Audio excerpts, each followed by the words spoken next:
Praise the Lord. Hallelujah. Hallelujah. இயேசுவுக்கே புகழ், இயேசுவுக்கே நன்றி. மரியே வாழ்க, மரியே வாழ்க. இயேசுவில் அன்பார்ந்த சகோதர சகோதரிகளே, நிறைய பேருக்கு இருக்கக்கூடிய ஒரு சந்தேகம் என்னன்னு கேட்டீங்கன்னா, கடவுளுக்கு கொடுக்கணுமா? குறிப்பா இந்த தசம பாகம் அப்படின்னு ஒரு விஷயம் வரும் பொழுது நிறைய பேருக்கு நிறைய கேள்விகள் வர ஆரம்பிச்சிருக்கு. ஏன் கடவுளுக்கு கொடுக்கணும்? எதுக்கு கடவுளுக்கு கொடுக்கணும்? ஏன் தசம பாகம் கொடுக்கணும்? ஏன் நான் மற்றவங்களுக்கு கொடுக்கணும்? இப்படி ஏன் கொடுக்கணும், ஏன் கொடுக்கணும், ஏன் ஏழைங்களுக்கு உதவணும், ஏன் தசம பாகம் கொடுக்கணும், இப்படி கொடுக்கறத பற்றிய கேள்விகள் நிறையா இன்னைக்கு காலகட்டத்தில் வர்றதை நம்மளால் பார்க்க முடியும். லூக்கா நற்செய்தி 6வது அதிகாரம் 38வது இறைவார்த்தையில ஆண்டவர் அருமையான விதத்தில் நமக்கு சொல்லிக் கொடுக்கிறார். கொடுங்கள் உங்களுக்கு கொடுக்கப்படும், கொடுங்கள் உங்களுக்கு கொடுக்கப்படும். எப்படி? அமுத்தி குலுக்கி சரிந்து விழும் அளவுக்கு நன்றாய் அளந்து உங்க மடியில் போடுவார்கள். நீங்கள் எந்த அளவையால அளக்கிறீர்களோ அதே அளவையால் உங்களுக்கும் அளக்கப்படும். நீ எந்த அளவையால அளக்கிறியோ அதே அளவையால உனக்கும் அளக்கப்படும் அப்படின்னு ஆண்டவர் நமக்கு சொல்லித்தராரு. ஹல்லேலூயா, ஹல்லேலூயா, ஹல்லேலூயா. இயேசுவுக்கே புகழ், இயேசுவுக்கே நன்றி. அன்பார்ந்தவர்களே, கொடுக்கணும். கொடுக்கிறதுக்கான முக்கியத்துவம் இன்னைக்கு குறைஞ்சிக்கிட்டே இருக்கு. முன்னாடி சொன்ன மாதிரி ஏன் கொடுக்கணும், எதுக்கு கொடுக்கணும், கொடுக்கலனா என்ன பிரச்சனை, ஏன் பகிர்ந்து கொள்ளணும், பகிர்ந்து கொள்ளனா என்ன பிரச்சனை என்ன வந்துட போகுது, இப்படி கொடுக்கக்கூடிய ஒரு விஷயத்துல இன்னைக்கு நிறைய டிபேட் வந்துகிட்டு இருக்கிறத நம்ம பார்க்கலாம். கொடுக்கணுமா வேண்டாமா, கொடுத்தா என்ன பிரச்சனை, கொடுக்கலாம் என்ன பிரச்சனை, இப்படி கொடுக்கறத பத்தி பெற்றுக்கொள்றதுல யாருக்கும் எந்த தயக்கமும் கிடையாது. கொடுக்கணும்னு வரும்பொழுது மட்டும்தான் ஆளுக்கு நிறைய கேள்விகள் எழும்பி வர்றதை இன்னைக்கு நம்ம பார்க்கலாம். Praise the Lord. Hallelujah. Hallelujah. நம்ம பழைய காலத்து ஆளுங்களுக்கு இந்த மாதிரி ஒரு சிந்தனை இருந்ததுன்னு எனக்கு தெரியல. ஏன்னா அவங்களாம் அதிகமாக பகிர்ந்து வாழ்கின்ற ஒரு தலைமுறையாக இந்த பழைய காலத்து தலைமுறைகள்லாம் பார்க்கலாம். உதாரணத்துக்கு சொல்லணும் பாருங்களேன், பழைய காலத்து ஆளுங்கள்லாம் பாருங்களேன், இந்த ஒரு கிராமத்து செட்டப்பில் எல்லாம் இன்றைக்கும் ஒரு சில இடங்கள்லாம் பார்க்கலாம். பழைய காலத்து ஆளுங்க அவங்க வீட்டில் ஏதாவது ஒரு விசேஷமோ ஏதாவது ஒரு நிகழ்வோ நடந்ததுன்னா அவங்க வீட்டில் ஏதாவது இனிப்போ பலகாரமோ ஏதாவது செஞ்சுருப்பாங்க. என்ன பண்ணுவாங்க? பக்கத்து வீடுகள் எல்லாம் கொண்டு போயிட்டு கொடுத்து அந்த அன்பை பகிர்ந்துக்கிட்டு அந்த சொல்றது கொடுத்து மகிழ்வாங்க. தங்ககிட்ட இருக்கிறத கூட இருக்கிறவங்க கிட்ட கொடுத்து கொடுத்து மகிழ்ச்சி கண்டவங்க தான் நம்ம பழைய காலத்து தலைமுறைகள். ஆனா இன்னைக்கு தலைமுறைக்கு பக்கத்து வீட்டில் யார் இருக்கிறான்னு கூட தெரியாது. ஒரே அப்பார்ட்மெண்ட்ல தங்கிக்கிட்டு இருந்தாலும் பக்கத்து வீட்டில் யார் இருக்கா, என்ன நடக்குது, என்ன பண்றாங்க, ஆனா பொண்ணானு கூட தெரியாத அளவுக்கு இன்னைக்கு தலைமுறைகள் அப்படியே சுருங்கி சுருங்கி சுருங்கி அப்படியே சுயநலமா மாறிட்டு இருக்க காலகட்டம் இன்னைக்கு. எதுக்குங்க பக்கத்துக்கு வீட்டுக்கு போறீங்க? ஒரே வீட்டுக்குள்ளேயே அவனுக்கு வேண்டியது அவன் வாங்கி ஸ்விக்கிலையும் சொமாட்டோலையும் ஆர்டர் பண்ணி சாப்பிடுற இந்த காலகட்டத்தில் பகிர்ந்து கொடுக்கணும்னு யாருக்குங்க தோணுது? அவனுக்கு வேண்டியது எனக்கு வேண்டியதை நான் ஆர்டர் பண்றேன், உனக்கு வேண்டியதை நீ ஆர்டர் பண்ணிக்கோன்னு சொல்லிட்டு அவனுக்கு அவன் வேண்டியதை ஆர்டர் பண்ணி சாப்பிடும் பொழுது யாருக்குங்க இன்னைக்கு பகிர்ந்து கொடுக்கணும்ன்ற ஒரு மனப்பான்மை, ஒரு சிந்தனை வருது? Praise the Lord. Hallelujah. Hallelujah. Hallelujah. நம்ம இன்னைய தலைமுறையை குறை சொல்லிட்டு பிரயோஜனம் கிடையாது. ஏன்னா இன்னைக்கு தலைமுறைக்கு அந்த ஒரு ட்ரைனிங் கிடைக்கல. பழைய காலத்து ஆளுங்க இதை அடுத்த ஜெனரேஷனுக்கு சொல்லி கொடுத்தாங்க. கொடுத்து வாழணும், மற்றவங்களை வளர வைக்கணும், மற்றவங்ககிட்ட பகிர்ந்து கொள்ளணும்னு ஒரு ட்ரைனிங் பழைய காலகட்டத்திலலாம் இருந்துச்சு. இன்னைய காலத்துக்கு அந்த ஒரு ட்ரைனிங் கிடையாது. உதாரணத்துக்கு சொல்கிறேன் பாருங்களேன், நான் ஒரு கோயிலில் சின்ன ஃபாதராக இருக்கிற டைமில் ஒரு ஃபேமிலி விசிட்டுக்காக போயிருந்தேன். அந்த ஃபேமிலியில் 3 பேர், அப்பா அம்மா ஒரு குட்டி பையன், 3 பேர். அவங்க கூட அப்பா ஈவினிங் டைமில் ஃபேமிலி விசிட்டுக்கு போயிருந்தேன். அப்போது அவங்க 3 பேர் கூட உட்காந்து பேசிகிட்டு இருக்கிறேன். அந்த கணவர் தான், அப்பா தான் என் கூட உட்காந்து சோஃபாவில் உட்காந்து பேசிக்கிட்டு இருக்கிறாரு. அம்மா வந்து கிச்சனில் டீயோ காப்பியோ நம்ம வச்சுக்கிட்டு இருக்கிறாங்க. குட்டி பையன் குட்டி பையன் வீட்டில் அவனுடைய ஜாமான்லாம் விளையாட்டு பொருள்லாம் எல்லாத்தையும் போட்டு என்னை காட்டணுன்றதுக்காகவே எல்லாத்தையும் கொண்டு வந்து ரூமுக்குள்ளே போட்டு அதை வச்சு உருட்டி விளையாட ஆரம்பித்தான். எல்லாத்தையும் அவன் கையில் ஒரு கார் ஒன்று கிடச்சிது. அந்த கார் எடுத்து கிச்சனுக்கு போகிறான், எங்கே வரான், இங்கே வரான், அங்கே வரான், எல்லா இடத்துலையும் இப்படி வண்டி ஓட்டிக்கிட்டு அவன் விளையாடிக்கிட்டு இருக்கான். நானும் ரொம்ப நேரமாக சொன்னேன், பரவாயில்ல தம்பி வந்து உட்காருடா. நானும் பேசி பார்த்தேன். இவன் கேட்ட பாடல் இவன் பாட்டு வண்டி ஓட்டிக்கிட்டே இருக்கான். கொஞ்ச நேரம் பச்சா கழிச்சு பார்த்தா என் மடியிலே வண்டி ஓட்ட ஆரம்பிச்சிட்டான். அந்த அப்பாவும் நிறைய நேரம் சொல்லி பார்த்தாரு, தம்பி வந்து உட்காருடா, ஃபாதர் பேசுறாருடா, வந்து உட்காருடா. இவன் கேட்ட பாடு இல்லை, இவன் பாட்டு விளையாடிக்கிட்டு இருக்கிறான். இதெல்லாம் பார்த்துட்டு அம்மா கிச்சனில் நின்றுட்டு இருந்தாங்க. இதெல்லாம் பார்த்துட்டு இருந்த அம்மா கொஞ்ச நேரம் கழிச்சு வெளியில வந்து ஒரே ஒரு டயலாக் தான் சொன்னாங்க. இந்த டயலாக் கேட்ட உடனே பையன் எல்லா ஜாமானையும் எடுத்து பேக்குள்ள போட்டு பீரோக்குள்ள வச்சு என் பக்கத்தில் வந்து உட்காண்டான். அவ்வளோ ஷார்ப்பான ஒரு டயலாக். அந்த அம்மா ஒரே டயலாக் தாங்க. என்ன டயலாக் சொன்னாங்க தெரியுமா? அந்த அம்மா சொன்னாங்க, டேய் பக்கத்து வீட்டு ஜான் வராண்டான்னு சொன்னாங்க. அவ்வளோதான், முடிஞ்சு போச்சு கதை. பையன் எல்லாத்தையும் எடுத்து பொட்டிக்குள்ள போட்டு பொட்டியை தூக்கி பீரோக்குள்ள வச்சுட்டு எதுவுமே நடக்காத மாதிரி என் பக்கத்தில் வந்து உட்காந்துட்டான். அந்த அம்மா சீக்கிரம் அந்த பையன் இந்த மாதிரி பண்ணணுன்றதுக்காக சொன்ன ஒரு டயலாகா இருக்கலாம். ஆனால் அந்த சின்ன மனசுக்குள்ள கிடைச்ச ஒரு ட்ரைனிங் இருக்கு அந்த இடத்துல. நமக்கு இன்னைக்கு அது சிரிப்பா தோணும். அந்த சின்ன மனசுக்குள்ள கிடைச்ச ஒரு ட்ரைனிங் இருக்கு. என்ன ட்ரைனிங் தெரியுமா? யாருக்கும் கொடுக்க கூடாது, யாருக்கும் கொடுக்க கூடாது, என் பொருள் எல்லாம் எனக்கு மட்டும்தான், என்கிட்ட இருக்கிற எல்லாமே எனக்கு மட்டும்தான், யாருக்கும் கொடுக்க கூடாது, குறிப்பா பக்கத்து வீட்டுக்காரனுக்கு கொடுக்க கூடாது, அவன் வர்றதே என்கிட்ட திருடிட்டு போறதுக்கு தான். இப்படிப்பட்ட ஒரு தாட்ஸ் எல்லாம் அந்த சின்ன மனசுக்குள்ள போச்சுன்னா அவனுக்கு ஷேர் பண்ண தோணுமா? பகிர்ந்து கொடுக்கணும்னு தோணுமா? மற்றவங்களுக்கு கொடுக்கணும்னு தோணுமா? அப்படிதாங்க இன்னைக்கு அடுத்த ஜெனரேஷனுக்கு நம்ம ட்ரைனிங் கொடுத்துக்கிட்டு இருக்கோம். அவங்க எப்படி கொடுப்பாங்க? கொடுக்க தோணாதே. அவங்கள குறை சொல்லிட்டு எந்த எதுவும் அவங்கள குறை சொல்ல முடியாது நம்மளால. Praise the Lord, praise the Lord, hallelujah. கொடுங்கள் உங்களுக்கு கொடுக்கப்படும், கொடுங்கள் உங்களுக்கு கொடுக்கப்படும். அமுத்தி குலுக்கி சரிந்து விழும் அளவுக்கு நன்றாய் அளந்து உங்க மடியில் போடுவார்கள். நீங்கள் எந்த அளவையால் அளக்கிறீர்களோ அதே அளவையால் உங்களுக்கு அளக்கப்படும். Praise the Lord, praise the Lord. இந்த கொடுக்க வேண்டிய முக்கியத்துவத்தை உணர்ந்த இஸ்ராயேல் மக்கள், கொடுக்க வேண்டிய முக்கியத்துவத்தை உணர்ந்த இஸ்ராயேல் மக்கள் இதை ஒரு கட்டளையாவே அவங்க வச்சிருந்தாங்க. நமக்கு எல்லாருக்குமே தெரியும், தசம பாக சட்டம் அப்படின்னு நம்ம படிச்சிருப்போம். தசம பாக சட்டம் லேவியருக்கு எழுதிய திருமுகம், லேவியர் புத்தகம் 27வது அதிகாரம் 30வது இறைவார்த்தையில தான் இந்த ஒரு சட்டத்தை நம்ம பார்க்க முடியும். லேவியர் புத்தகம் 27:30 இறைவார்த்தையில இப்படி எழுதியிருக்கு, நிலத்தின் தானியங்களும் மரங்களின் கனிகளிலும் 10 ஆண்டவருக்குரியது, அது ஆண்டவருக்கென்று பிரித்து வைக்கப்பட வேண்டும். நிலத்தில் விளையிறது, மரத்தில் விளையிறது, உன்னுடைய உழைப்பின் பயன் எல்லாத்திலேருந்தும் 10% ஆண்டவருக்குரியது. அது ஆண்டவருக்கென்று நீ மாற்றி வைக்கணும், அது ஆண்டவருக்கென்று நீ மாற்றி வைக்கணும். ஹல்லேலூயா, ஹல்லேலூயா. இயேசுவுக்கே புகழ், இயேசுவுக்கே நன்றி, மரியே வாழ்க. ஜெனரல் நாலேஜ் கொஸ்டின் கேட்கிறேன். பைபிள்லயே முதல்ல தசம பாகம் 10% ஆண்டவருக்காக கொடுத்தது யாரு தெரியுமா? பைபிள்ல திருவிவிலியத்துல தசம பாகம் சட்டம் மோசே காலகட்டத்தில் இருந்தா வருது நமக்கு தெரியும்.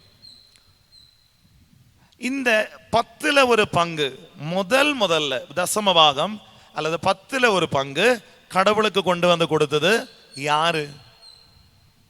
கண்டிப்பா ஆபேலும் காயினும் கிடையாது. ஏன்னா அவங்க காணிக்கை கொடுத்தாங்க அப்படின்னு தான் சொல்லியிருக்கே தவிர 10% அங்கே எங்கேயுமே கிடையாது. அன்பானவர்களே, நல்லா எடுத்து பார்த்தீங்கன்னா முதல்ல 10% கடவுளுக்கு அர்ப்பணித்தது யாருன்னு கேட்டீங்கன்னா ஆபிரகாம் தான். ஆபிரகாம் தான். அன்னைக்கு சட்டம் கூட கிடையாது, தசமபாக சட்டம் கிடையாது. ஆனால் சட்டம் வர்றதுக்கு முன்னாடியே தன்னுடைய நிலத்தின் விளைவுகள், ஆடு மாடுகள் எல்லாவற்றிலிருந்தும் 10% கொண்டு வந்து ஆண்டவருக்கு முதல்ல பலி செலுத்தினது யாருன்னு கேட்டீங்கன்னா அது ஆபிரகாம் தான். ஹல்லேலூயா, ஹல்லேலூயா. இயேசுவுக்கே புகழ், இயேசுவுக்கே நன்றி. ஆனா இன்னைக்கு கிறிஸ்தவர்களாகிய நமக்கு கொடுக்கணும் அப்படின்ற ஒரு எண்ணம் வரமாட்டேங்குது. கொடுக்கணும் அப்படின்ற எண்ணம் வரமாட்டேங்குது. நண்பர்களே, நம்முடைய கத்தோலிக்க அல்லது கிறிஸ்தவ முதல் கிறிஸ்தவ சமூகம் அப்படிங்கிற பைபிள்ல ஒரு குரூப்பை பார்க்கலாம். நம்முடைய மூதாதையர்கள், ஃபர்ஸ்ட் குரூப் முதல் கிறிஸ்தவர்கள். அந்த முதல் கிறிஸ்தவர்களை அடையாளம் கண்டது 2 விஷயம் வச்சுக்குதான். 2 விஷயம் இந்த கிறிஸ்தவர்களுடைய அடையாளமா இருந்தது. கிறிஸ்தவர்கள் என்பதை அடையாளம் கண்டது இந்த 2 விஷயம் வச்சுதான் அப்படின்னு பைபிள் சொல்லும். 1வது விஷயம் என்ன தெரியுமா? அவர்கள் அப்பம் பகிர்ந்து கொள்வதற்காக ஒன்று கூடினார்கள், திருப்பலிக்காக, ஜெபத்திற்காக எல்லாம் ஒன்று கூடினார்கள். உள்ளுக்குள்ள இருந்த அந்த ஒற்றுமை, ஒன்று கூடி ஜெபித்த அந்த ஒரு ஒற்றுமை கிறிஸ்தவர்களுடைய அடையாளமா இருந்துச்சு. யாரெல்லாம் ஒன்று கூடி உட்கார்ந்து ஜெபிக்கிறாங்களோ, ஒன்று கூடி அப்பம் பகிர்கின்றார்களோ, அங்க எங்கெல்லாம் ஒற்றுமையை பார்த்தாங்களோ அதை பார்த்துட்டு இவங்க கிறிஸ்தவங்களா இருக்கணும் அப்படின்னு சொன்னாங்க. 2வது அடையாளம் என்ன தெரியுமா? இறைவார்த்தையில் சொல்லுது, தங்களுக்கென்று சொந்தமாக எதையுமே வச்சுக்காம எல்லாவற்றையும் பகிர்ந்தளித்தார்கள். பகிர்ந்தளிப்பதை அடையாளமாக கொண்டு வாழ்ந்தவர்கள் கிறிஸ்தவர்கள். பகிர்ந்தளிப்பது, எனக்கென எதுவுமே சொந்தமா வேண்டாம், எனக்குன்னு இருக்கிறது எல்லாமே என் கூட இருக்கிற எல்லாருக்கும் கொடுக்கணும் அப்படின்றத அடையாளமாக கொண்டு வாழ்ந்தவர்கள் தான் நம்முடைய முன்னோர்களாகிய கிறிஸ்தவர்கள். Price the Lord, praise the Lord. ஆனா இன்னைக்கு அந்த அடையாளங்கள் எல்லாம் நமக்கு இழந்து போயிருச்சு. இன்னைக்கு யாரு கொடுக்காம இருக்கிறாங்கன்னு கேட்டீங்கன்னா அதிகமா கிறிஸ்தவங்களா தான் இருப்பாங்க. கொடுக்கணுமான்னு யோசிக்கிறது அதிகமா கிறிஸ்தவங்க தான். ஹல்லேலூயா, ஹல்லேலூயா, ஹல்லேலூயா. இயேசுவுக்கே புகழ். நிறைய பேர் சொல்லக்கூடிய ஒரு விஷயம், சாமி தசமபாகம் கொடுக்கறதெல்லாம் பழைய ஏற்பாடு சாமி, புதிய ஏற்பாடுல ஆண்டவர் இயேசு அது எங்கேயுமே சொன்னது கிடையாது. பழைய ஏற்பாட்டுல நிறைய இடங்கள்ல இருக்குது, நல்ல விஷயம், அது பழைய ஏற்பாடோட முடிஞ்சிருச்சு சாமி. புதிய ஏற்பாடுக்கு வரும் பொழுது ஆண்டவர் இயேசு தாம் வாயால தசமபாகம் கொடுக்கணும் அப்படின்னு எங்கேயா சொல்லி இருக்கிறாரா? சொல்லியிருந்தா நாங்க கொடுக்குறோம். எல்லாத்தையும் பத்தி ஆண்டவர் பேசினாரே, அன்பு செய்யணும்னு பேசியிருக்கிறாரு, நோன்பு இருக்க பத்தி பேசியிருக்கிறாரு, ஒரு இடத்துக்கு போகும்போது எப்படி போகணும்னு பேசியிருக்கிறாரு. எல்லாத்தையும் பத்தி பேசின ஆண்டவர் தசமபாகம் கொடுக்கணும்னு சொல்லியிருந்தா நான் செஞ்சிருப்பேனே. ஆண்டவர் அதை பத்தி எதுவுமே சொல்லலையே. ஆண்டவர் சொல்லியிருக்கிறாரா? புதிய ஏற்பாட்டுல தசமபாகம் கொடுக்கணும் அப்படின்னு ஆண்டவர் எங்கேயா சொல்லியிருக்கிறாரா? சொல்லியிருக்கிறாரா? Price the Lord. அன்பார்ந்தவர்களே, நமக்கு தெரிய மாட்டேங்குது. ஆண்டவர் சொல்லியிருக்கிறார், ஆண்டவர் சொல்லியிருக்கிறார். சீசருக்குரியதை சீசருக்கும், கடவுளுக்குரியதை கடவுளுக்கும் கொடுக்கணும் சொன்னவர் ஆண்டவர். ஆனா அது கிடையாது. கண்டிப்பா ஆண்டவர் அதை சொல்லியிருக்கிறார். சீசருக்குரியதை சீசருக்கும், கடவுளுக்குரியதை கடவுளுக்குரிய கொடுக்கணும். ஆனா 10% கொடுக்கணும்னு கிளியரா ஆண்டவர் தாமாயால சொல்லியிருக்கிறார். எங்க தெரியுங்களா? மத்தேயு நற்செய்தி 23வது அதிகாரம் 23வது இறைவார்த்தை. மத்தேயு நற்செய்தி 23வது அதிகாரம் 23வது இறைவார்த்தை. நீங்க நம்ப மாட்டீங்கன்னு தெரிஞ்சுதான் இறைவார்த்தை அப்படியே நான் படிக்கிறேன். மத்தேயு 23:23. வெளிவேடக்காரர்களாகிய மறைநூல் அறிஞரே, பரிசேயரே, ஐயோ உங்களுக்கு கேடு! நீங்கள் புதினா, சோம்பு, சீரகம் ஆகியவற்றில் 10% படைக்கிறீர்கள். இறைவார்த்தையில் இருக்குது. அதாவது நீங்க இந்த தானியங்களினுடைய 10% கொடுத்துக்கிட்டு இருக்கீங்க. அதுக்கப்புறம் ஆண்டவர் சொல்றாரு, ஆனால் திருச்சட்டத்தின் முக்கிய போதனைகளாகிய நீதி, இரக்கம், நம்பிக்கை ஆகியவற்றை கடைபிடிக்காமல் விட்டு விடுகிறீர்கள். அதாவது 10% எல்லாம் கொடுக்குறீங்க, ஆனா திருச்சட்டம் சொல்லக்கூடிய நீதி, இரக்கம், நேர்மை, நம்பிக்கை, நியாயம் இது எதையுமே கடைபிடிக்க மாட்டேங்கிறீங்க. அதுக்கப்புறம் ஆண்டவர் தொடர்ந்து சொல்றாரு, இவற்றை கண்டிப்பாய் கடைபிடிக்க வேண்டும், இவற்றை கண்டிப்பாய் கடைபிடிக்க வேண்டும். அதுக்கப்புறம் சொல்லக்கூடிய ஒரு டயலாக், அவற்றையும் விட்டுவிட கூடாது, அவற்றையும் விட்டுவிட கூடாது. அன்பார்ந்தவர்களே, 2 விஷயம் நல்லா கவனிக்கணும். ஃபர்ஸ்ட் சொல்றாரு, நீங்க 10% தானியங்களுடைய 10% கிளீனா கொடுக்குறீங்க, ஆனா திருச்சட்டம் சொல்லி தரக்கூடிய நீதி, இரக்கம், நேர்மை, நம்பிக்கை, நியாயம், இப்படிப்பட்ட காரியங்கள் எதையுமே நீங்க ஃபாலோ பண்றது கிடையாது அப்படின்னு சொல்ற ஆண்டவர் சொல்றாரு, இவற்றை கண்டிப்பாக கடைபிடிக்கணும். இவற்றைனா எவற்றையா இருக்கணும்? நீதி, இரக்கம், நம்பிக்கை, நேர்மை, நியாயம், திருச்சட்டம் கடைபிடிக்க சொல்லக்கூடிய காரியங்கள். அதாவது இப்ப நீங்க கடைபிடிக்கிறது இல்லை அப்படின்னு ஆண்டவர் குற்றம் சாட்டிய அந்த விஷயங்களை நீங்கள் கண்டிப்பாய் கடைபிடிக்கணும்னு சொல்லிட்டு முடிச்சாரா? இல்ல. அதுக்கப்புறம் ஒரு லைன் சேர்த்து வச்சார், அவற்றையும் விட்டு விடக் கூடாது. அவற்றைன்றது, இவற்றைன்றது நீதி, இரக்கம், நம்பிக்கைனா அவற்றை அப்படின்னு சொன்னது அதுக்கும் முன்னாடி சொல்லப்பட்ட விஷயம். அதுக்கு முன்னாடி சொல்லப்பட்ட விஷயம் என்னது? 1/10 கொடுப்பது. 1/10 கொடுப்பதையும் விட்டு விட கூடாதுன்னு சொன்னது ஆண்டவர் இயேசு தன் வாயால். மத்தேயு நற்செய்தி 23வது அதிகாரம் 23வது இறைவார்த்தை. இல்ல ஆண்டவர் அதோட முடிச்சிருக்கலாமே, இவற்றை கண்டிப்பாய் கடைபிடிக்கணும் அப்படின்னு சொல்லி முடிச்சிருக்கலாம். ஆனா அதை சொல்லி முடிக்கல. இன்னொரு லைன் சேர்த்து வச்சார், அவற்றையும், எவற்றை? நீ கொடுத்துக்கிட்டு இருக்கிய 1/10 கொடுப்பதையும் விட்டு விட கூடாதுன்னு சொன்னது ஆண்டவர் இயேசு தன் வாயால தாங்க. ஹல்லேலூயா, ஹல்லேலூயா, ஹல்லேலூயா. அதனால இனிமே பைபிள்ல ஆண்டவர் இயேசு எதுவுமே சொல்லல. தசமபாகம் ஆண்டவர் தன் வாயால சொல்லியிருந்தா கொடுத்துருப்போம் அப்படின்னு யாராவது சொல்லிட்டு தெரிஞ்சு நடக்கிறீங்கன்னா, ஆண்டவர் சொல்லி இருக்கிறாரு, 1/10 கொடுப்பதை நிறுத்தக்கூடாது, நிறுத்தக்கூடாது.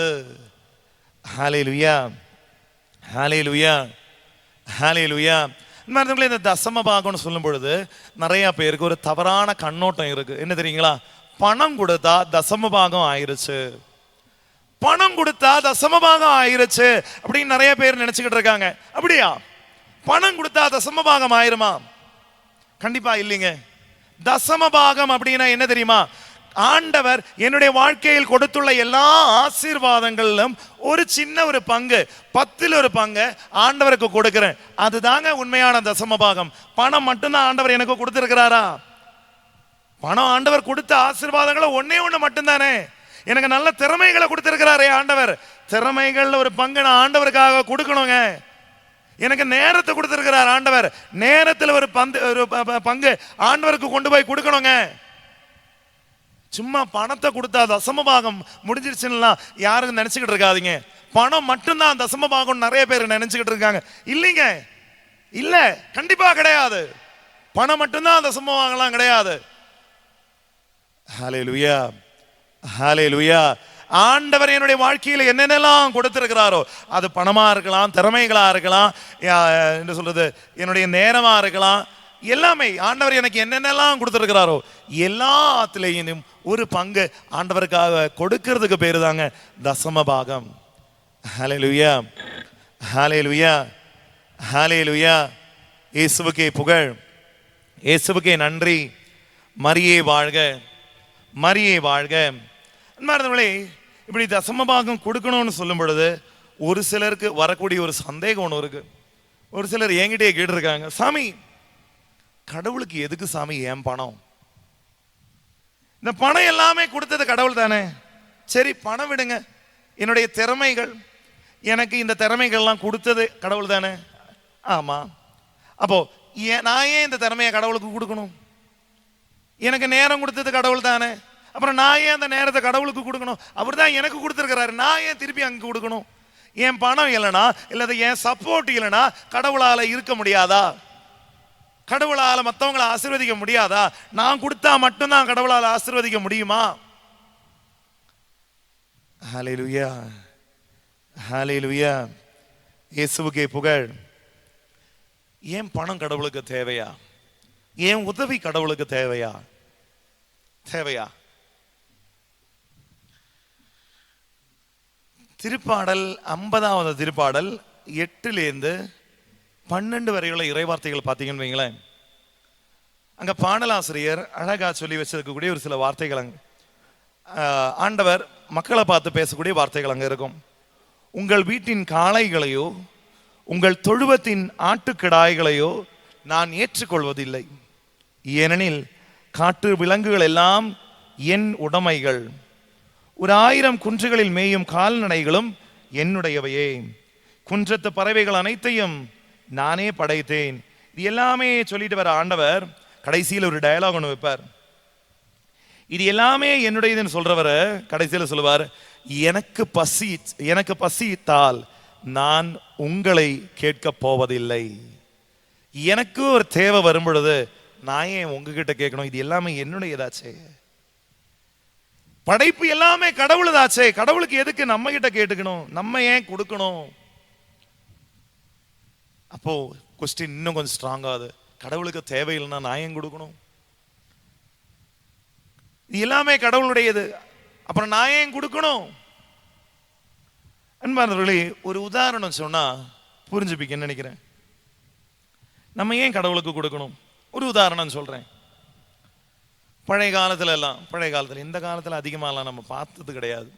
பழைய காலத்துல தாத்தாவோ பாட்டியோ அல்லது பெரிய அப்பாவோ அம்மாவோ வெளியில போயிட்டு வேலைக்கு போயிட்டோ இங்கே திரும்பி வந்தாங்க. வீட்டுல சின்ன பசங்களா, குட்டி பசங்களா யாரா இருந்தாங்கன்னா, திரும்ப வீட்டுக்கு வரும் பொழுது ஒரு ரொட்டி துண்டோ ஒரு ஜாங்கிரியோ ஏதாவது ஒரு சின்ன ஸ்வீட்டோ ஒரு பிஸ்கெட்டோ ஏதாவது ஒன்று வந்து வாங்கிட்டு வந்து கொடுப்பாங்க. அப்போ இந்த பழைய காலத்து பசங்களுக்கு அல்லது இந்த பிள்ளைங்களுக்கு இருந்த ஒரு நல்ல குணம் என்ன தெரியுங்களா? வாங்கிட்டு வந்து ஏதாவது கொடுத்தாங்கன்னு வைங்களேன், உடனே அப்படின்னு போட்டு சாப்பிட மாட்டாங்க. என்ன பண்ணுவாங்க? நார்மலா பழைய காலத்து ஆளுங்களுக்கு கிடைச்சிருக்க ஒரு ட்ரைனிங் என்னன்னா, அந்த பிள்ளைங்க என்ன பண்ணுவாங்க, யாரு கொண்டு வந்து கொடுத்தாங்களோ அவங்க வாயில கொஞ்சோண்டு வச்சு கொடுப்பாங்க.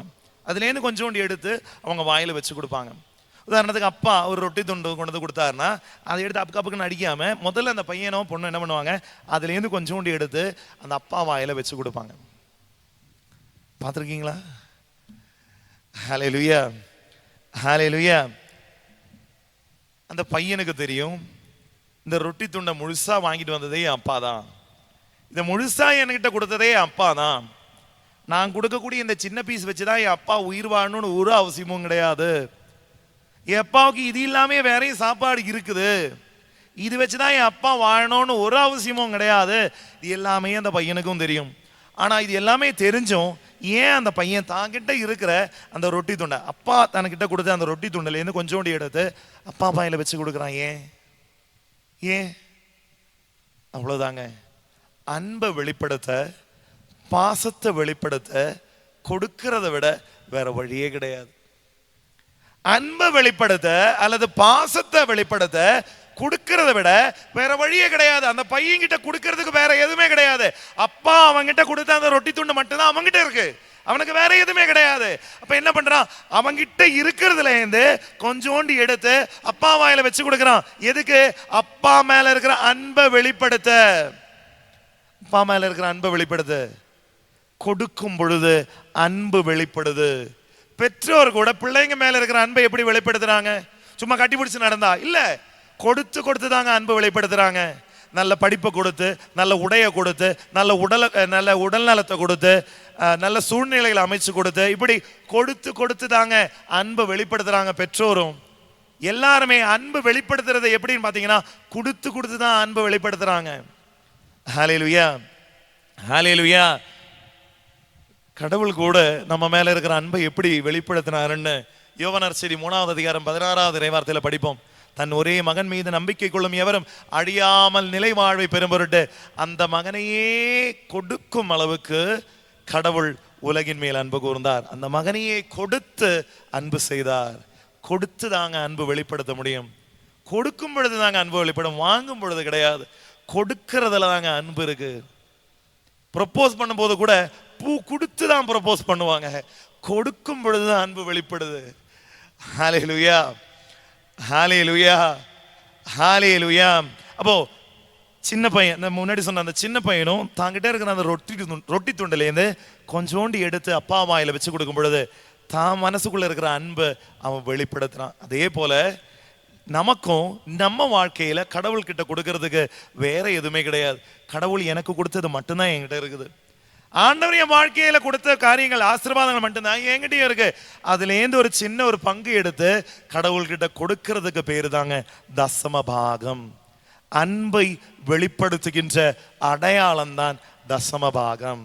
அதனால தான் கடவுளுக்கு தேவை இருக்கா இல்லையான்றதுக்காக கிடையாது, கடவுளுக்கு என் பணம் வேணுமா வேணாமான்றதுக்காக கிடையாது, கடவுளுக்கு என்னுடைய திறமைகள் வேணுமா வேணாமான்றதுக்காக கிடையாது. எனக்கு கடவுள் மேல இருக்கிற அன்பை வெளிப்படுத்த எனக்கு வேற வழி இல்லை, இதுதான் வழி. அப்போ என்கிட்ட இருக்கிறத நான் கடவுள்கிட்ட கொடுத்து எனக்கு கடவுள் மேல இருக்கிற அன்பை நான் வெளிப்படுத்துறது தான் தசம பாகம். ஹல்லேலூயா, ஹல்லேலூயா, ஹல்லேலூயா. இயேசுவுக்கே புகழ். ஏன் தசம பாகம் கொடுக்கணும்னு கேட்டா, ஒன்னாவது விஷயம், எனக்கு கடவுள் மேல இருக்கிற அன்பை வெளிப்படுத்துறதுக்கான அடையாளம் தான் தசம பாகம். தசம பாகம் மறுபடியும் ஞாபகப்படுத்துறேன், பணம் மட்டும் கிடையாது தசம பாகம். நம்முடைய உடல் உழைப்பு, நம்முடைய திறமைகள், நேரம், இது எல்லாமே கொண்டு வந்து கொடுக்கறதுக்கு பேரு தாங்க தசம பாகம். ஹல்லேலூயா, ஹல்லேலூயா, ஹல்லேலூயா. இரண்டாவது விஷயம், நம்ம ஏன் தசமபாகம் கொடுக்கணும்? அன்பை வெளிப்படுத்த அடையாளம் அப்படின்னு சொன்னோம். அதே போல கடவுளை ஆராதிப்பதற்கான அடையாளமும் கொடுப்பதுதான். கடவுளை ஆராதிக்க, கடவுளை வழிபட நம்ம நிறைய அடையாளங்கள் பயன்படுத்துறோம். கை கும்பிடுறோம், கை தூக்குறோம், முட்டி போடுறோம், எழுந்திருச்சு நிற்கிறோம், உட்காடுறோம், தாழ் பணிகிறோம், தூபம் காட்டுறோம், மெழுகுவத்தி வைக்கிறோம், பூ வைக்கிறோம். இது எல்லாமே எதுக்குன்னு கேட்டீங்கன்னா, கடவுளை ஆராதிப்பதற்கான எக்ஸ்டர்னல் அவுட்வர்ட் எக்ஸ்பிரஷன், வெளிப்படையான அடையாளங்கள். கடவுளை ஆராதிக்கிறோம் அப்படின்னு வெளிப்படையா நம்ம சொல்றதுக்கான அடையாளங்கள் தான் இந்த செயல்கள் எல்லாமே. இதே போல கொடுப்பதும் கடவுளை ஆராதிப்பதற்கான அடையாளம் தான். கொடுப்பதும் கடவுளை ஆராதிப்பதற்கான அடையாளம். அதனாலதான் ஜெபங்களுக்கு எல்லாம் சிறந்த ஜெபம் அப்படின்ற அழைக்கப்படுகின்ற திருப்பலியில கூட காணிக்கை பவனின்னு ஒண்ணு வச்சிருக்கிறாங்க. கொடுப்பதன் முக்கியத்துவத்தை உணர்த்ததான் அது. இல்லைன்னா திருப்பலியில அது ஒரு விஷயமே தேவையில்லையே. ஏன்? கொடுக்கணும்ன்றதை ஞாபகப்படுத்த. ஜெபம்ன்றதே நம்மையே முழுசா கொடுப்பதுதான் அப்படின்றத ஞாபகப்படுத்த. கொடுக்கணும், கொடுக்கும் பொழுது அப்பதான் உண்மையான ஆராதனையா மாறுது அப்படின்றத ஞாபகப்படுத்த. ஹல்லேலூயா, ஹல்லேலூயா, ஹல்லேலூயா. இயேசுவுக்கே புகழ். அப்போ கொடுப்பது கடவுளை ஆராதிப்பதற்கான அடையாளம். சும்மா ஏனோ 10 ரூபாய் எடுத்து உண்டியல்ல போடுறதுக்காக கிடையாது. நான் கடவுளை ஆராதிப்பதற்கான அடையாளம் அது. எப்படி நான் கை கூப்புறது, தூபம் போடுறது, மெழுகுவத்தி ஏற்றி வைக்கிறது எல்லாம் கடவுளை ஆராதிப்பதற்கான எக்ஸ்டர்னல் அவுட்வர்ட் எக்ஸ்பிரஷன்ஸா இருக்குதோ, அதே போல நான் என்னையே கொடுப்பதன் அடையாளம் தான் அந்த தசம பாகம். கொடுப்பதன் அடையாளம், ஆராதிப்பதற்கான அடையாளம் தசம பாகம். ஹல்லேலூயா, ஹல்லேலூயா. இயேசுவுக்கே புகழ், இயேசுவுக்கே நன்றி. மரியே வாழ்க, மரியே வாழ்க. நான் முதல்ல சொன்னேன், பைபிள்லயே முதல்ல தசம பாகம் கொடுத்தவர் ஆபிரகாம் அப்படின்னு. தொடக்க நூல் 14வது அதிகாரத்துல தான் இதை நம்ம பார்ப்போம். அன்னைக்கு தசம பாகம் சட்டம்லாம் எதுவுமே கிடையாது. ஆனா கடவுளை ஆராதிக்க, கடவுளை வழிபட ஆபிரகாம் கண்டுபிடிச்ச ஒரு வழிதான் தாங்கிட்ட இருக்கிற எல்லாத்திலேருந்தும் 10ல் ஒரு பங்கை கொண்டு வந்து பலி செலுத்தியது. எல்லாத்திலேருந்தும் ஆடு மாடுகள், தானியங்கள், நிலபலன்கள் எல்லாத்திலேருந்தும் 10ல் ஒரு பங்கு கொண்டு வந்து கடவுளுக்கு பலியாக செலுத்தி கடவுளை வழிபட்டார் அப்படின்னு பைபிள்ல இருக்கும். ஹல்லேலூயா, ஹல்லேலூயா. இயேசுவுக்கே புகழ், இயேசுவுக்கே நன்றி. மரியே வாழ்க, மரியே வாழ்க. மூணாவது முக்கியமான விஷயம், 2 விஷயம் சொன்னோம் ஏன் தசமபாகம் கொடுக்கணும். 1 அன்பை வெளிப்படுத்துறதுக்கான அடையாளம், 2 ஆராதிக்கிறதுக்கான அடையாளம் சொன்னோம். மூணாவது விஷயம், ஏன் தசமபாகம் கொடுக்கணும்? அன்பார்ந்தவர்களே, கொடுக்கும் பொழுது ஏராளமான ஆசீர்வாதங்கள் நம்ம வாழ்க்கையில் நமக்கு கிடைக்குது. கொடுக்கும் பொழுது ஏராளமான ஆசீர்வாதங்கள் நம்ம வாழ்க்கையில் நமக்கு கிடைக்குது. இதுதான் நம்ம முதல்ல படிச்சோம். லூக்கா நற்செய்தி 6வது அதிகாரம் 38வது இறைவார்த்தையில் நம்ம படிச்சோம். கொடுங்கள் உங்களுக்கு கொடுக்கப்படும், கொடுங்கள் உங்களுக்கு கொடுக்கப்படும். எப்படி? அமர்த்தி குலுக்கி சரிந்து விழும் அளவுக்கு நன்றாய் அளந்து உங்க மடியில் போடுவார்கள். நீ எந்த அளவையால் அளக்குறியோ அதே அளவையால் உனக்கும் அளக்கப்படும். நீ எந்த அளவையால் அளக்குறியோ அதே அளவையால் உனக்கும் அளக்கப்படும். ஹல்லேலூயா, ஹல்லேலூயா, ஹல்லேலூயா. இயேசுவுக்கே புகழ், இயேசுவுக்கே நன்றி. மரியே வாழ்க, மரியே வாழ்க. அன்பார்ந்தவர்களே, கொடுக்கும் பொழுது அளவு கடந்த ஆசீர்வாதங்கள் நம்ம வாழ்க்கையில கடந்து வரும். அளவு கடந்த ஆசீர்வாதங்கள் நம்ம வாழ்க்கையில கடந்து வருது. இங்க தியான இல்லத்திற்கு எல்லா மாசமும் தவறாம ஒரு அம்மா வருவாங்க. ஒரு வளையல் வியாபாரம் செய்யற ஒரு அம்மா தான். இந்த அம்மாவுடைய வாழ்க்கையில நிறைய பொருளாதார நெருக்கடியெல்லாம் இருந்துச்சு. அப்படி இருக்கும் பொழுதுதான் தியான இல்லத்துக்கு வந்தாங்க, தியானம் அட்டன் பண்ணாங்க. தியானம் எல்லாம் முடிச்சுட்டு போகும்போது இந்த அம்மா ஒரு முடிவு பண்ணாங்க, இன்னையிலேருந்து என்ன கிடைக்குதோ 10ல் ஒரு பங்கு கடவுளுக்கு கொண்டு வந்து கொடுப்பேன். என்ன கிடைக்குதோ 10ல் ஒரு பங்கு கடவுளுக்கு கொடுப்பேன் அப்படின்னு முடிவு பண்ணாங்க. அன்பானவர்களே, அந்த முடிவை கரெக்டா ஃபாலோ பண்ணாங்க. ஒவ்வொரு மாசமும் தவறாம வருவாங்க. எல்லா மாசமும் தவறாம வந்து ஃபாதர்களை யாரையா பார்த்துட்டு அந்த மாசத்தினுடைய 10ல் ஒரு பங்கு அவங்க அம்மா சேர்த்து வச்சிருப்பாங்க. அந்த சேர்த்து வச்ச அதிகமாலாம் இருக்காதுங்க, என்ன இருக்குதோ அந்த அம்மா கொடுத்துட்டு போவாங்க. அந்த அம்மாவுடைய வாழ்க்கையில ஆண்டவர் எவ்வளவு ஆசீர்வாதம் கொடுத்தாருன்னு உங்களுக்கு தெரியுமா? எவ்வளவுக்கு எவ்வளவு பொருளாதார நெருக்கடி இருந்ததோ அது எல்லாத்தையுமே ஆண்டவர் எடுத்து மாத்தினார். இந்த அம்மா கொடுக்க ஆரம்பிச்ச பிறகு இந்த அம்மாவுடைய வாழ்க்கை தரமே மாற ஆரம்பிச்சது. இன்னைக்கு அந்த அம்மாவுக்கு பெரிய பிரச்சனைகள் நிறைய இருக்குது, ஆனா சந்தோஷமா வாழ்ந்துகிட்டு இருக்கிறாங்க. இந்த அம்மாவுடைய முகத்துல பார்த்தாலே ஒரு சந்தோஷம், ஒரு கலை தெரியும். முகத்துல அப்படியே நிறைய முகத்துல பார்த்தா அப்படியே வாட்டமா சொங்கி உட்காந்துருக்கும். ஆனா அந்த அம்மா முகத்துல எவ்வளவு பிரச்சனை வந்தாலும் அந்த ஒரு சோர்வு தெரியாது, அவ்வளவு சந்தோஷமா இருக்கும். அவ்வளவு சந்தோஷம் அந்த முகத்துல பார்க்க முடியும். ஹல்லேலூயா, ஹல்லேலூயா. கொடுங்கள், உங்களுக்கு கொடுக்கப்படும். அமுத்தி குலுக்கி சரிந்து விழும் அளவுக்கு நன்றாய் அளந்த உன் மடியில கொண்டு வந்து போடுவாங்க. நீ எந்த அளவையால் அளக்குறியோ அதே அளவையால் உனக்கு அளக்கப்படும். ஹல்லேலூயா, ஹல்லேலூயா, ஹல்லேலூயா. இயேசுவுக்கே புகழ், இயேசுவுக்கே நன்றி. மரியே வாழ்க. மலாக்கி இறைவாக்கினர் புத்தகம் 3வது அதிகாரம் 10வது இறைவார்த்தை. மலாக்கி இறைவாக்கினர் புத்தகம் 3வது அதிகாரம் 10வது இறைவார்த்தை.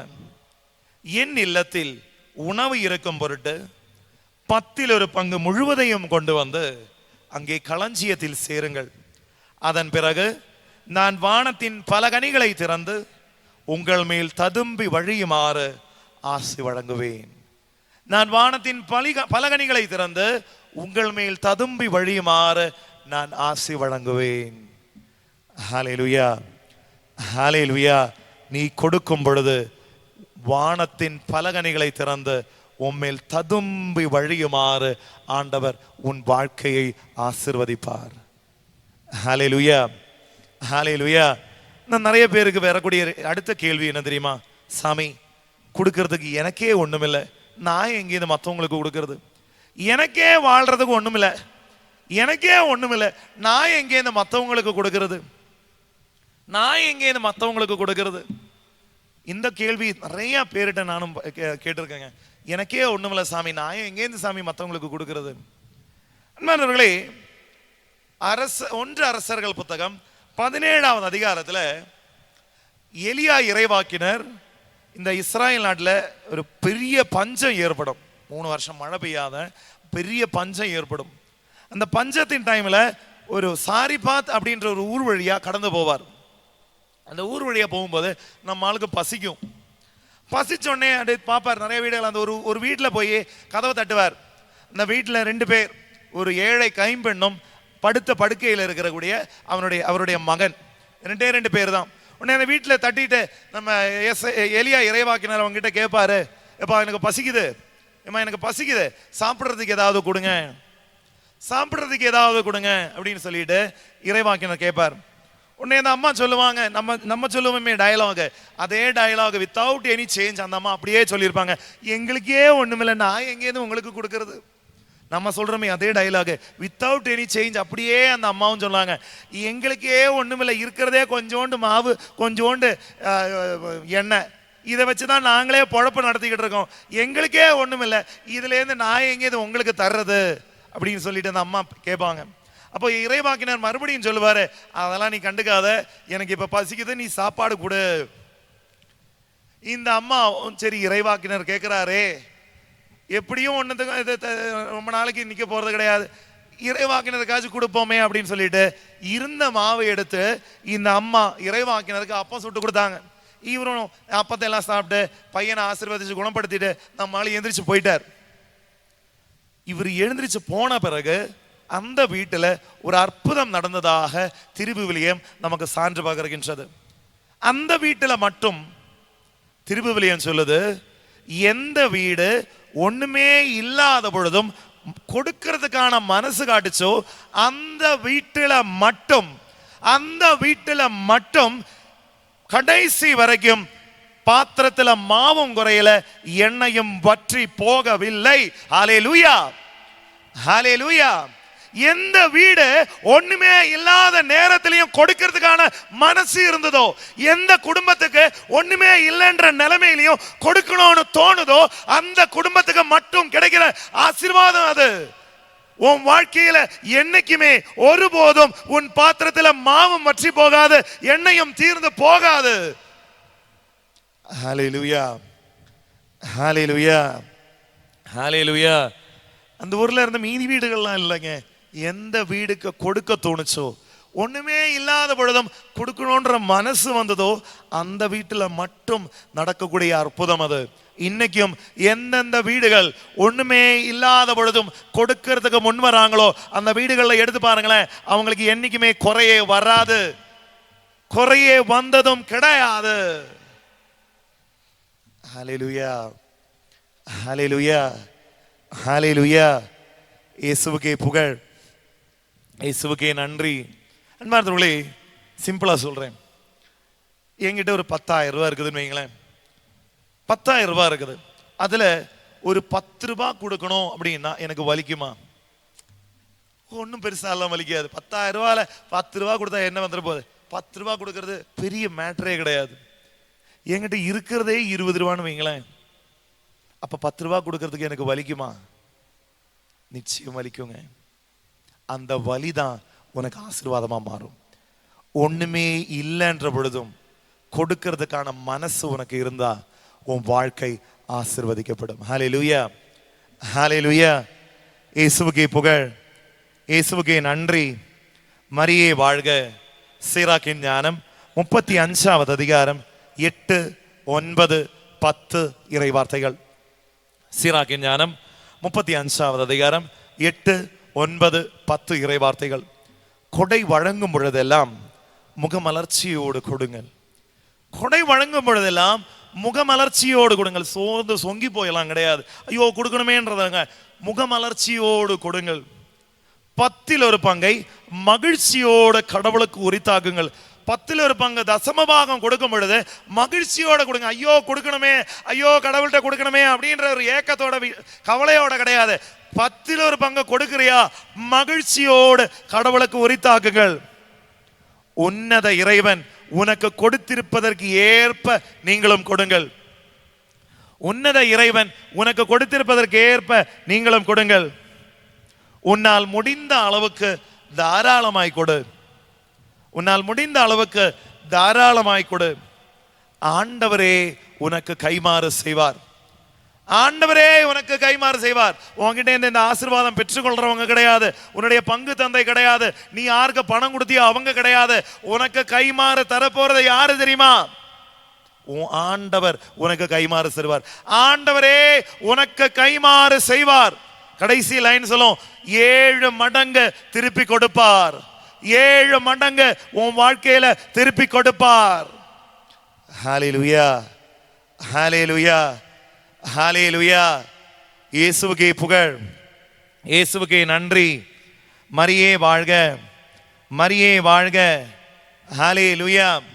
அன்பார்ந்தவர்களே, கொடுக்கும் பொழுது முகமலர்ச்சியோடு கொடுக்கணும். 10ல் ஒரு பங்கு மகிழ்ச்சியோடு கடவுளுக்கு கொடுக்கணும். உன்னத இறைவன் கொடுத்திருப்பதற்கு ஏற்ப கொடுக்கணும். கொடுக்கும் பொழுது தாராளமா கொடுக்கணும். இப்படி எல்லாம் கொடுத்தோம் வைங்களேன், ஆண்டவரே நமக்கு கைமாறு செய்வார். 7 மடங்கு வாழ்க்கையில அவர் திருப்பி தருவார். ஹல்லேலூயா, ஹல்லேலூயா, ஹல்லேலூயா. இயேசுவுக்கே புகழ். மறுபடியும் ஞாபகப்படுத்தின, பணம் மட்டும் கிடையாது. உங்களுக்கு நல்ல பாடுற திறமை இருக்குதுங்க வைங்களேன், பாட்டு பாடுற திறமை இருக்குதுன்னு வைங்களேன். இந்த ஷார்ட்ஸ் வீடியோ எல்லாம் போட்டு எதையோ பண்றோமே, பண்ணிக்கோ, தப்பு கிடையாது. ஷார்ட்ஸும் என்னமோ பேர்லாம் சொல்லுவோமே, இந்த மீடியாலாம் போட்டு லைக் எல்லாம் வாங்குறோம்ல, பண்ணிக்கோ, தப்பு கிடையாது. ஆனா உன் பாடுற திறமைய ஆண்டவருக்காக கொஞ்சம் பயன்படுத்தேன். கோயிலில் கொயர் குரூப் இருந்தா அந்த கொயர் குரூப்ல போய் நீ பாடுற திறமையை பயன்படுத்தினா அது தசம பாகம். உனக்கு நல்ல எழுதுற திறமை இருக்குதா, அந்த உன்னுடைய எழுத்து திறமையை ஆண்டவருக்காக நல்ல கட்டுரைகள் நல்ல கவிதைகள் எழுதி ஆண்டவருக்காக உன் திறமையை கொஞ்சம் யூஸ் பண்ண, அதுக்கு பேரு தசம பாகம். உனக்கு நல்ல லீடர்ஷிப் குவாலிட்டிஸ் இருக்கா, உன்னுடைய லீடர்ஷிப் குவாலிட்டிஸ் ஆண்டவருக்காக கொஞ்சம் பயன்படுத்து, அதுக்கு பேரு தசம பாகம். சும்மா பணத்தை கொடுத்தா மட்டும் தசம பாகம் ஆயிராதுங்க. நிறைய பேர் அப்படிதான் நினைச்சுக்கிட்டு இருக்காங்க, பணம் கொடுத்து முடிஞ்சு போச்சுன்ட்டு. அப்படியெல்லாம் கிடையாதுங்க. பணம் மட்டும்தான் தசம வாங்கணும் யாராவது மனசுக்குள்ள வச்சுட்டு இருந்தீங்கன்னா அதை முதல்ல மாத்துங்க. பணம் மட்டும் கிடையாதுங்க. கடவுள் என்னென்னலாம் கொடுத்திருக்கிறாரோ, நேரத்தை கொடுத்திருக்காரு. முக்கியமான விஷயம் மறந்துட்டு பாருங்க, நேரத்தை கொடுத்திருக்கிறாரு. 24 மணி நேரம் கடவுள் நமக்கு கொடுத்திருக்கிறாருன்னா அதுல ஒரு மணி நேரம் ஆண்டவரோட செலவிடுறதுக்கு நமக்கு முடியலன்னா நம்மளாம் எதுக்குங்க கத்தோலிக்க கிறிஸ்தவன்னு சொல்லிட்டு தான் நடக்கணும். 10ல் 1 பங்கு நேரத்துல 10ல் 1 பங்கு கொடுக்கறதுக்கு நமக்கு மனசு வர மாட்டேங்குது. இன்னைக்கெல்லாம் கொஞ்ச நேரம் உட்காந்து ஜெபிக்க தோண மாட்டேங்குது, குடும்பமா உட்காந்து ஜெபிக்க தோண மாட்டேங்குது. கோயிலுக்கு போறதுக்கு அப்படியே வாட்ச் பார்த்துக்கிட்டு இருக்கோம், எப்ப முடியும் சாமியார் எப்ப பிரசங்கம் முடிப்பாரு. இதுவா தசம பாகம்? இதுவா நேரத்துல கொடுக்கக்கூடிய தசம பாகம்? ஹல்லேலூயா, ஹல்லேலூயா. பிள்ளைகளும் கடவுள் கொடுத்தது தானே, பிள்ளைகளும் கடவுள் கொடுத்தது தானே. நிச்சயமாங்க, நிச்சயமா அதுலயும் தசமபாகம் கொடுக்கணும். எப்படி? இருக்கிறதே ஒண்ணு, அதை 10ஆ பங்கு போட்டு கொடுக்க முடியாது. என்ன பண்றது? அன்பார்ந்தவர்களே, கடவுள் கொடுத்த பிள்ளைங்களை நல்ல குருவானவங்களை சிஸ்டராக இருந்து மாத்துறது மட்டும்தான் தசமபாகம் நினைச்சுக்கிட்டு இருக்காதீங்க. குருவானவர்கள் ஆக வேண்டியவங்களும் குருவானவங்களா மாத்தணும். அதுக்கான ட்ரைனிங் வீட்டில் கொடுக்கணும்.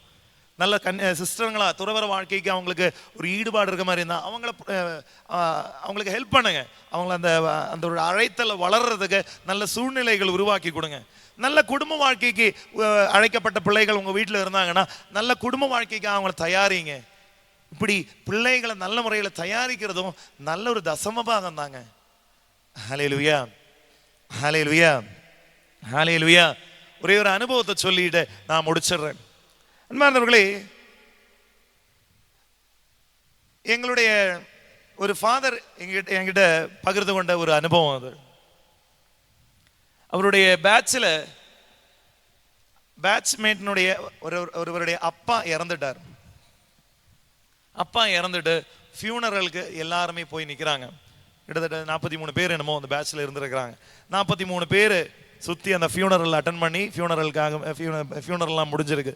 ஃபியூனரல் முடிச்சு அவங்க அம்மா உட்காந்து அழுதுகிட்டு இருந்தாங்க. இந்த பேட்ச்மேட் ஃபாதருடைய அம்மா அழுதுகிட்டு இருக்கிறாங்க. அவங்களுக்கு போய் ஆறுதல் சொல்றதுக்காக 43 ஃபாதர்ஸும் ரவுண்டு கட்டி நின்றுட்டு இருக்கிறாங்க. இந்த அம்மாட்ட சொல்லிட்டு போகலாம் அப்படின்றதுக்காக ரவுண்டு கட்டி நிற்கிறாங்க. அப்போ அந்த அம்மா 43 பேரையும் பார்த்து சொன்ன ஒரு டயலாக் ஒன்று இருக்காமா. சொன்ன டயலாக் என்ன தெரியுமா? நான் ஒரு பையனை தான் கடவுளுக்கு கொடுத்தேன், கடவுள் எனக்கு 43 பிள்ளைங்களை கொடுத்தாரு. நான் ஒரு பையனை தான் கடவுளுக்கு கொடுத்தேன், கடவுள் எனக்கு 43 பசங்களை கொடுத்தாரு. அந்த டயலாக கேட்டுட்டு எனக்கே அப்படியே ஃப்ரீஸ் ஆகி போயிடுச்சு. நானும் யோசிச்சு பார்த்தேன், ஆமா இல்ல, என்னுடைய அப்பா அம்மாவும் என்ன ஒருத்தனை தான் கொடுத்தாங்க. ஆனா இன்னைக்கு அவங்களுக்கு எத்தனையோ பிள்ளைங்க, என்ன மாதிரி இருக்க ஃபாதர்ஸ் எத்தனையோ பேர் வீட்டுக்கெல்லாம் வரும்பொழுது சொந்த பிள்ளைங்களா தானே பார்த்துக்கிறாங்க. அப்பா அம்மா தான் நிறைய பேர் கூப்பிடுறாங்க அவங்களையும். ஹல்லேலூயா, ஹல்லேலூயா, ஹல்லேலூயா. கொடுங்கள், உங்களுக்கு கொடுக்கப்படும். அமுத்தி குலுக்கி சரிந்து விழும் அளவுக்கு நன்றாய் அளந்த உங்க மடியில கொண்டு வந்து போடுவாங்க. நீ எந்த அளவையால் அளக்கிறியோ அதே அளவையால் உனக்கு அளக்கப்படும். ஹல்லேலூயா, ஹல்லேலூயா. கொடுத்து வாழ முன் வருவோம். ஏழைகளுக்காக, அனாதைகளுக்காக, எல்லாராலும் கைவிடப்பட்டவங்களுக்காக கொடுக்கறதுக்கான ஒரு மனசு நமக்கு வரணும். கொடுக்கறதுன்னு சொல்லும்போது கண்டிப்பா கோயில் தேவைகளுக்கு நம்ம நிச்சயமா நம்ம கொடுக்கணும். கோயிலுடைய தேவைகள், திருச்சபையினுடைய தேவைகளுக்கு நம்ம கொடுக்கணும். வேற யாருங்க கொடுக்க போறது? திருச்சபையினுடைய தேவைகளுக்கு நம்ம தான் கொடுக்கணும். அதே மாதிரி நம்மளை சுற்றி இருக்கிற ஏழைங்க, அனாதைகள், முதியோர் இல்லங்கள்லாம் இருக்கும், அவங்களுக்கு எல்லாம் போய் சந்திங்க நேரம் கிடைக்கும் பொழுது. முடியாதவங்கள போய் பாருங்க. இது எல்லாமே தசமபாகம் தாங்க. சும்மா பணம் எடுத்து உண்டியல்ல போட்டா முடிஞ்சு போச்சுன்னு நினைச்சுக்கிட்டு இருக்காதீங்க. ஹல்லேலூயா, ஹல்லேலூயா, ஹல்லேலூயா. இயேசுவுக்கே புகழ், இயேசுவுக்கே நன்றி. நீ கொடுத்தால் 1 என்ன, 2 என்ன, 7 என்ன, 43 மடங்கு கூட உனக்கு திருப்பி தர வல்லவர் நம் ஆண்டவர், நம்முடைய ஆண்டவர். கண்களை மூடுவோமா, கரங்களை கும்பிடுவோமா, ஒப்பு கொடுப்போம். அன்பு தெய்வமே, இறைவா, கடந்த கால வாழ்க்கையில் கொடுப்பதன் முக்கியத்துவத்தை உணராமலே வாழ்ந்தேன் ஆண்டவரே. ஏன் கொடுக்கணும், எதுக்கு கொடுக்கணும், கொடுக்கலனா இப்ப என்ன, ஏன் எதுக்கு இப்படின்னு கேட்டு கேட்டு வாழ்ந்து கொடுக்காமையே மாறிட்டேன் ஆண்டவரே. சுருங்கி சுருங்கி சுயநலமா எனக்குள்ளேயே ஒதுங்கி போயிட்டேன் ஆண்டவரே. ஓ தெய்வமே, கொடுப்பதன் முக்கியத்துவத்தை உணர்கின்றேன். எனக்காக உன்னையே தந்தீரே. ஓ தெய்வமே, என்னையே முழுவதுமாக உமக்காக தர என்னை ஆசீர்வதியும், என்னை வழி நடத்தும். அம்மா மாதாவை எனக்காக பரிந்து பேசும். எல்லாம் வல்ல இறைவன், தந்தை, மகன், தூய ஆவியானவர் நம் ஒவ்வொருவரையும் நிறைவான விதத்தில் ஆசீர்வதிப்பாராக. ஆமேன். Praise the Lord. Hallelujah. Hallelujah. Hallelujah.